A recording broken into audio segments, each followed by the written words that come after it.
Charte de l'impérialisme.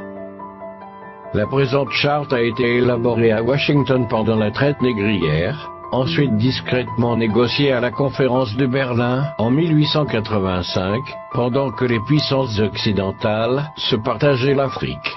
Ils négocièrent secrètement à Yalta le partage du monde en 2 blocs après la Deuxième Guerre mondiale, et pendant la création de la Société des Nations, l'ancêtre de l'ONU.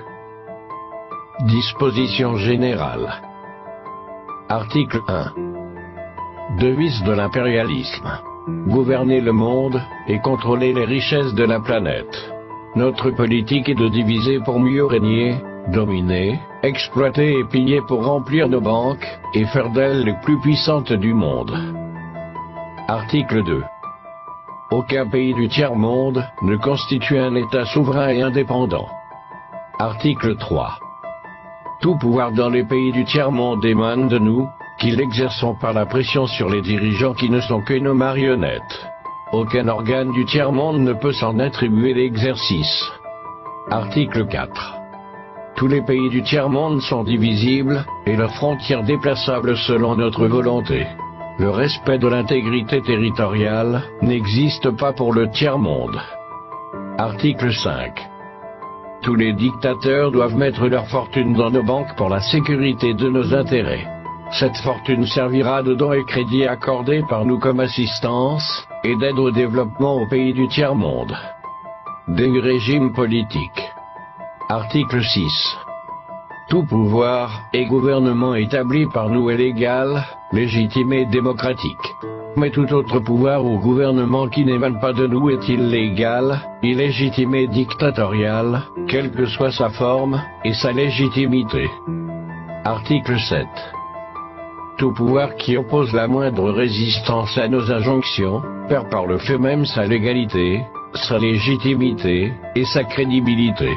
Il doit disparaître. Des traités et des accords. Article 8.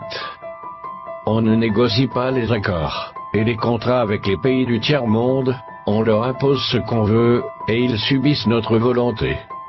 Article 9. Tout accord conclu avec un autre pays, ou une négociation sans notre aval est nul, et de nul effet. Des droits fondamentaux. Article 10. Là où il y a nos intérêts, les pays du tiers-monde n'ont pas de droits. Dans les pays du Sud, nos intérêts passent avant la loi et le droit international. Article 11. La liberté d'expression, la liberté d'association et les droits de l'homme n'ont de sens que dans le pays où les dirigeants s'opposent à notre volonté. Article 12. Les peuples du tiers-monde n'ont pas d'opinion, ni de droit, ils subissent notre loi et notre droit.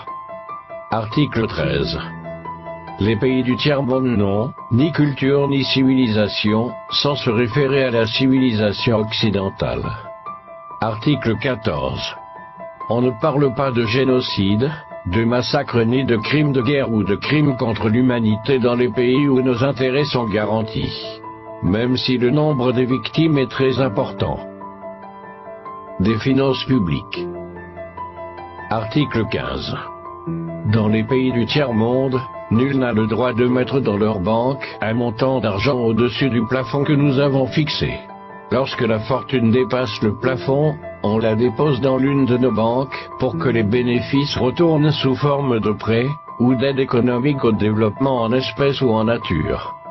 Article 16. N'auront droit à l'aide précitée les pays dont les dirigeants font preuve d'une soumission totale à nous, nos marionnettes et nos valets. Article 17. Notre aide doit être accompagnée des recommandations fortes de nature à empêcher et briser toute action de développement des pays du tiers-monde. Des traités militaires. Article 18. Nos armées doivent être toujours plus fortes et plus puissantes que les armées des pays du tiers-monde. La limitation et l'interdiction d'armes des destructions massives ne nous concernent pas, mais s'imposent aux autres. Article 19. Nos armées doivent s'entraider et s'unir dans la guerre contre l'armée d'un pays faible pour afficher notre suprématie, et se faire craindre par les pays du tiers-monde. Article 20. Toute intervention militaire a pour objectif de protéger nos intérêts, et ceux de nos vallées. Article 21. Toute opération d'évacuation des ressortissants des pays occidentaux cache notre mission réelle, celle de protéger nos intérêts, et ceux de nos vallées. Accords internationaux. Article 22. L'ONU est notre instrument, nous devons l'utiliser contre nos ennemis, et les pays du tiers-monde pour protéger nos intérêts. Article 23.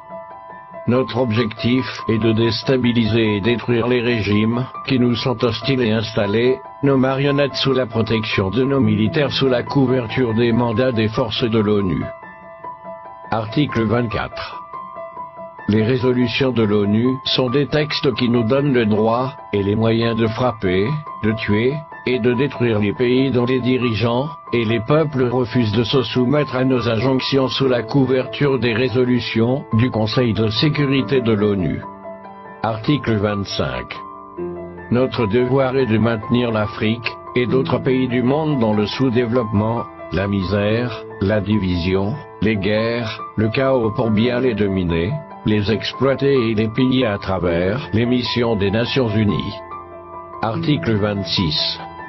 Notre règle d'or est la liquidation physique des leaders et dirigeants nationalistes du tiers-monde.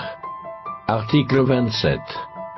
Les lois, les résolutions, les cours et tribunaux des Nations Unies sont nos instruments de pression contre les dirigeants et les leaders des pays qui défendent les intérêts de leur peuple. Article 28. Les dirigeants des puissances occidentales ne peuvent être poursuivis, arrêtés ni incarcérés par les cours et tribunaux de l'ONU, même s'ils commettent des crimes de guerre, de génocide, ou des crimes contre l'humanité.